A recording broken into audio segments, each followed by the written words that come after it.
राजनैतिक दृष्टिकोण से 28 राज्यों तथा 8 केंद्र शासित प्रदेशों में बांटा गया है, लेकिन भौतिक रूप में भारत केवल 5 ही उपखंडों में बंटा हुआ है। इसका पहला हिस्सा क्यों बोल रहे हैं, आगे समझा रहे हैं कि पहला हिस्सा ट्रांस हिमालयन रीजन, उसी में काराकोरम, लद्दाख, जास्कर का नाम सुने हैं। दूसरा हिमालय का क्षेत्र, हिमालयन, जिसमें बृहत हिमालय, लघु हिमालय, शिवालिक हिमालय का नाम सुनते हैं।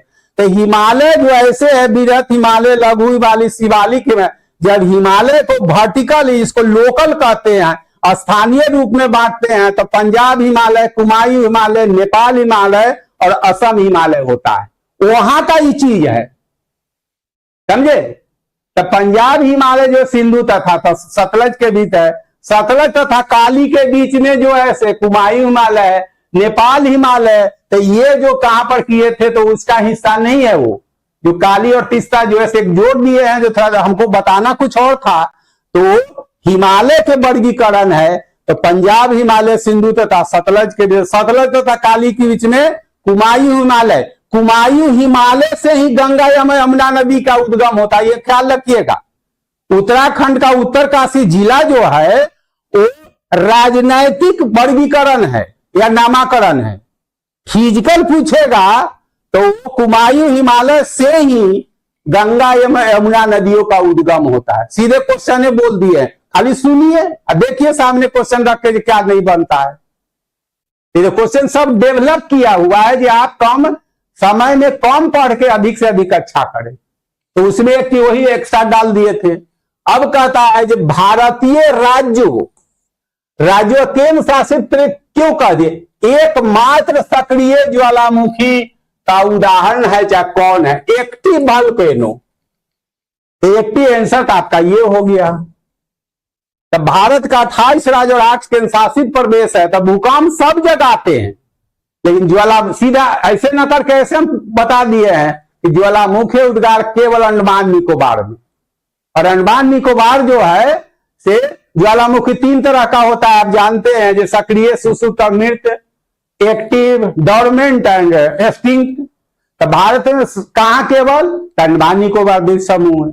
किस प्रकार का ज्वालामुखी, तो सक्रिय और सुषुप्त दोनों। और इसमें जो है ये बैरन जो है अंडमान निकोबार, देखिएगा जिसकी राजधानी पोर्ट ब्लेयर अभी जो है तो कर दिया गया है श्री विजयपुरम। तो कोई एटलस होगा, देख लिएगा मोबाइल में टाइप करके, तो यहां पर होगा बैरन। अब बैरन जो है से एक्टिव है, सक्रिय है। उसके थोड़ा इधर होगा नारकोडम, कहीं लिखे हैं, तो ये जो है से डोरमेंट है, मतलब सुषुप्त है। तो भारतीय राज्य चाहे केंद्र शासित, या केंद्र शासित क्यों लिखे हैं, राज्य रहते तब ये तो आयोग जो परीक्षा देते तो काट देता, नहीं, ये बैरन जो है से अंडमान निकोबार है, तो केंद्र शासित प्रदेश है, यूटी है। तो इसलिए राज्य तो नहीं होगा, जब होगा तो ये होगा। अगर आप यूटी में कौन जानते हैं, तो ये जानते हैं अंडमान निकोबार। और उसके ऊपर जो देखिएगा तो बैरन लिखे दिए हैं, सीधे आपको हिट करना है। एकमात्र सक्रिय ज्वालामुखी है, उसका नाम है बैरन। और दूसरा है नारकोडम, जिसको डोरमेंट, जिसको हिंदी में आप ये बोलते हैं सुषुप्त। हो गया। तो सक्रिय पूछेगा तो ये, सुषुप्त पूछेगा तो ये, और क्वेश्चन पूछेगा जो भारत में किस किस प्रकार का ज्वालामुखी उद्गार होता है, तो सक्रिय और सुषुप्त दोनों। यद्यपि भारत में पॉलिटिकली 28 राज्य और 8 यूटी है, लेकिन वोल्केनिक इरप्शन, ज्वालामुखी उद्गार जो है से केवल अंडमान निकोबार द्वीप समूह पर होता है। ज्वालामुखी घरेलू भाषा में तो बोलते हैं जो फूटता है, अब बोलिए छूटा है, लेकिन ज्योग्राफी में इसको इरप्शन कहते हैं, उद्गार कहते हैं। तो एक क्वेश्चन के साथ कितना चीज कह दिए हैं। आइए तो स्टम्बोली है, एटना भी है, ये सब सक्रिय का ही है। इटली है, लेपारी द्वीप है, ये भी स्टम्बोली है, सो ये एक्टिव है। ये भी अति जो है इटली में है। और इसी को भूमध्य सागर का प्रकाश स्तंभ कहा जाता है, लाइट हाउस ऑफ मेडिटेशन। सब बहुत टफ चीज नहीं है, सब जगह लिखा हुआ है। अब सुन के आप देखिएगा तो इससे कोई गलती नहीं होगा, सब आपके किताब में दिया। क्लास का बार बार पिछले क्लास में भी यही बोले, टीचर करता कुछ नहीं है, आपके दिमाग को एक्टिव कर देता है। जो आपका मटेरियल है उसको अब आप सुनिएगा, आप देखिएगा तो लगेगा जरे क्या है, कुछ है तो है नहीं। तो ये जब ज्वालामुखी पढ़िएगा तो एटना, स्टम्बोली, विसुवियस से सब चर्चा होती है, फिर देखेंगे और कोई क्वेश्चन।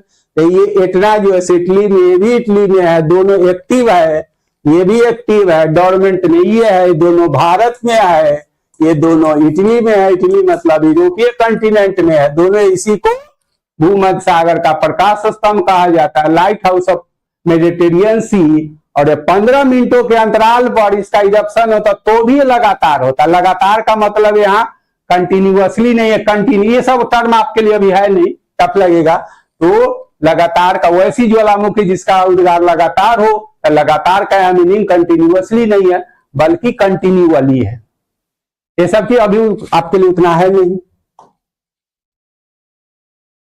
पूर्वी घाट तथा पश्चिमी घाट का मिलन, यही जब आप पढ़ेंगे तो अभी जो बोले हैं कि यद्यपि भारत को पॉलिटिकली राजनैतिक दृष्टिकोण से 28 राज्यों तथा 8 केंद्र शासित प्रदेशों में बांटा गया है, लेकिन फिजिकली 5 ही उपखंडों में बांटा गया। पहला है ट्रांस हिमालयन, इसी में काराकोरम लद्दाख, जो फिर हिमालयन, इसमें बृहत हिमालय, लघु हिमालय, शिवालिक, पंजाब हिमालय, कुमायूं नेपाल, असम हिमालय। और तीसरा जो आएगा प्रायद्वीपीय भारत होगा,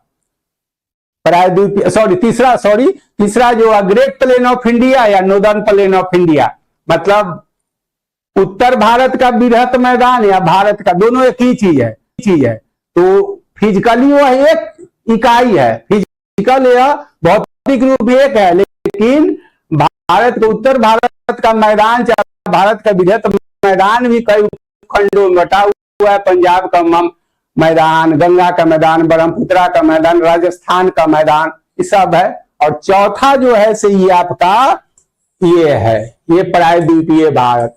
प्रायद्वीपीय भारत इसी के हिस्सा को दक्कन कहता है। यहां से यहां तक ये जो है से पूर्वी घाट है। पूर्वी घाट का मतलब है जो प्रायद्वीपीय भारत का बे ऑफ बंगाल, बंगाल की खाड़ी के तट पर जो है, अब पश्चिमी खंबात की खाड़ी, यहां से ये लेकर जो है से पश्चिमी घाट है। पश्चिमी घाट भी कई उपखंडों में बटा हुआ है। यहाँ कोंकण तट है, ये कर्नाटक तट है, ये केरल तट है। इस हिस्सा को मालाबार तट कहा जाता है, ठीक है। और दोनों को सम्मिलित, यहाँ पर कह रहा है कि पूर्वी घाट तथा पश्चिमी घाट का मिलन कौन है, ये हो गया। इसमें सब क्वेश्चन ऑप्शन से, क्वेश्चन तो कॉमन है, सब जगह लिखा मिलेगा, ऑप्शन से बदल के आपको हमको अभी कुछ बताना है। ये नीलगिरी पर्वत है, यहाँ पर देखिए डोडा बेटा है, सह्याद्री है, सब आपका क्वेश्चन हम सेट किए हुए हैं। तो नीलगिरी पर्वत आंसर तो हो गया। पूर्वी घाट तथा पश्चिमी घाट का मिलन स्थल कौन है, आंसर आपका डी हो गया। इस नीलगिरी पर्वत की सर्वोच्च चोटी है डोडा बेटा। लिखने क्या जरूरत है, आप सुनिएगा, बार बार सुनिएगा, आप क्वेश्चन देखिए, सुनते रहिए, क्वेश्चन सामने रखिए। नीलगिरी पर्वत के सर्वोच्च चोटी जो है वह क्या है, डोडा बेटा। और नीलगिरी पर्वत की सर्वोच्च चोटी डोडा बेटा है, जो दक्षिण भारत यानी प्रायद्वीपीय भारत की दूसरी सर्वोच्च चोटी है। कुछ अंतर लगा कि नीलगिरी पर्वत की सर्वोच्च चोटी हाईएस्ट पीक्स कौन है, तो डोडा बेटा। लेकिन दक्षिण भारत की दूसरी सर्वोच्च चोटी है, तो फिर आपके मन में उठेगा जो तो दक्षिण भारत की सबसे ऊंची सर्वोच्च चोटी कौन है, तो है अनाईमुड्डी। अनाईमुड्डी पर्वत श्रेणी जो है, ये अन्नामलाई पर्वत श्रेणी का ये सर्वोच्च चोटी है। ये सारा वैसा सेट किया हुआ है। तो यहां पर क्वेश्चन कर रहा है पूर्वी घाट और पश्चिमी घाट का मिलन स्थान कौन है, तो नीलगिरी पर्वत। क्वेश्चन तो हो गया, आप तो इतने से खुश हो जाएंगे, लेकिन इसके साथ 4-5 हमको आंसर बताना है। तो नीलगिरी पर्वत पूर्वी घाट और पश्चिमी घाट का मिलन स्थल है, जिसकी सर्वोच्च चोटी डोडा बेटा है। क्या लिखिएगा, सुनिए, तो ये जो है से 26-36 मीटर ऊंचा है, हो गया। और ये अनाईमुड्डी जो है दक्षिण भारत की सर्वोच्च चोटी है, वो 2696 मीटर है। 4 क्वेश्चन। अनायमुड्डी है क्या? नीलगिरी पर्वत की सर्वोच्च चोटी डोडा बेटा है। तो अनायमुड्डी सर्वोच्च चोटी है दक्षिण भारत की, तो ये अनायमुड्डी किसका है? अन्नामलाई। नाम सुनेंगे, अन्नामलाई यूनिवर्सिटी भी है। अन्नामलाई पर्वत श्रेणी का ये सर्वोच्च चोटी अनायमुड्डी है, जो दक्षिण भारत की सर्वोच्च चोटी है, जिसकी ऊंचाई 2696 और 2696। हम यहाँ अगर 96 लिए हैं तो यहाँ 36 लिए, अगर 97 लेंगे तो वहां 37 लेंगे। ये कोई बहुत बड़ा ना राइटर अपना अपना, लेकिन हम इसको वे करते हैं, एनसीईआरटी दिया है। तो अन्नामलाई पर्वत श्रेणी की सर्वोच्च चोटी अनायमुड्डी है, जो दक्षिण भारत की सर्वोच्च चोटी है, जबकि डोडा बेटा दक्षिण भारत की दूसरी सर्वोच्च चोटी है, जिसकी ऊंचाई 36 मीटर है, जो नीलगिरी पर्वत श्रेणी की सर्वोच्च चोटी है। 5 क्वेश्चन हो गया। यह सह्याद्री जो है, यह पश्चिमी घाट को महाराष्ट्र तथा कर्नाटक में सह्याद्री ही बोला जाता है। ये लोकल नाम है। पश्चिमी घाट भी कई उपखंडों में बटा हुआ है। इसको कोंकण तट का नाम सुने, कोंकण रेलवे का नाम सुने होंगे।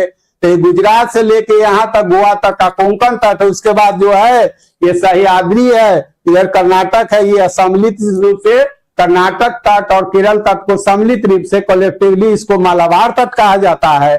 मलाबार तट और कोंकण तट को सम्मिलित रूप से पश्चिमी घाट कहा जाता है। पश्चिमी घाट जो है इसका स्थानीय नाम है वो महाराष्ट्र में और कर्नाटक में नीचे जो है वह सह्याद्री के नाम से। इसमें 6-7 क्वेश्चन आप सॉल्व कर लेंगे, समझे? ये तो सीधे एक पे सब जगह मिल जाए, घिसा पीटा क्वेश्चन।